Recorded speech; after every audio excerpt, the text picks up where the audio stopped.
Hey guys, thanks for joining me.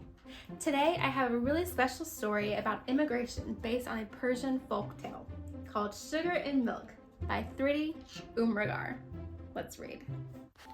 Sugar and Milk by Thrity Unrigar, illustrated by Koa Lee. When I first came to this country, I felt so alone.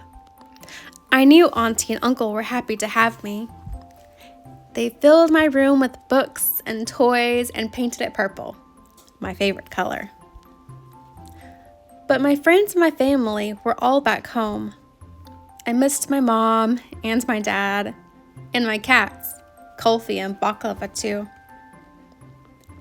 After Auntie and Uncle left for work, I sat alone in my room, thinking of my old friends and longing to make new ones. Uncle and Auntie were worried, but didn't know how to help me. Then one day, Auntie came into my room. "Let's go for a walk," she said with a smile. As we walked, Auntie told me a story. There once lived a group of people in the ancient land of Persia who were forced to leave their home and seek refuge elsewhere. "Come, my people," said their leader. "Now that we have to leave the home we love so much, we must find a new land that we can call our own." So they built a few boats and sailed the mighty sea until they arrived at the shores of India and begged to be given shelter. But the local king did not want to let them in.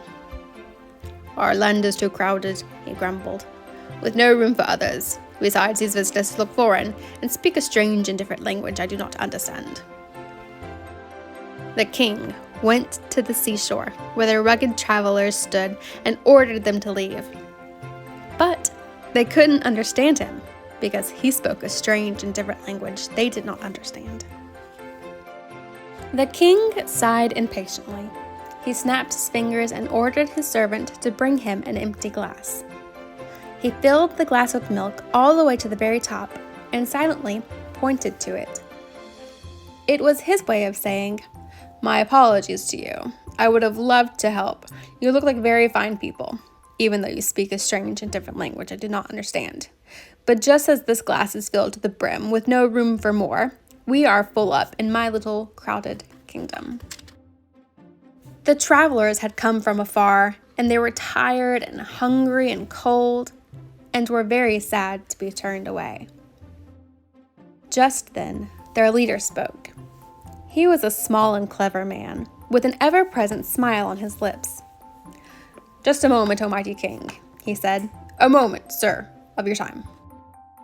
And before the king could speak, the leader dug into his old tattered sack and pulled out a spoonful of sugar.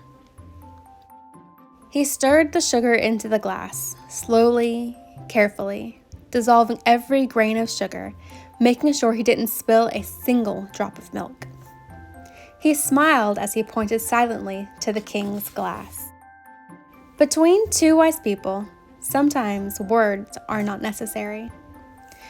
The king understood what the leader meant.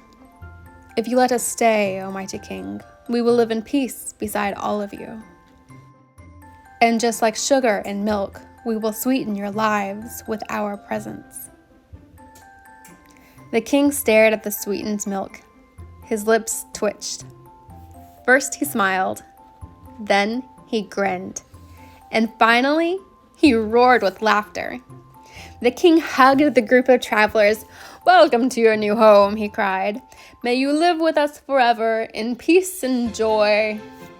And even though the strangers didn't follow a word the king said, because he spoke a strange and different language they did not understand, everybody knew what a hug means.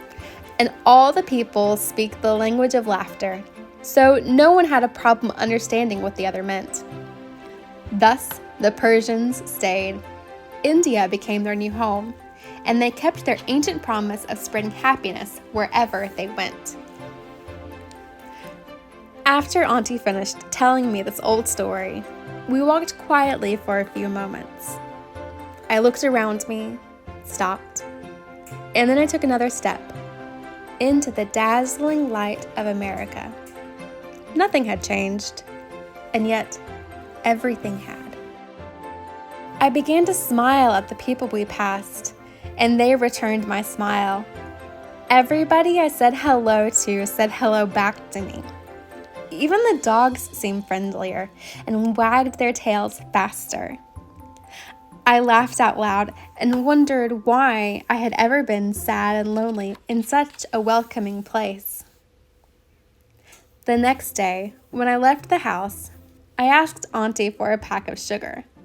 I left it in my pocket to remind me to make things sweeter wherever I wandered, even in my new and magical homeland. The end. Bye, guys.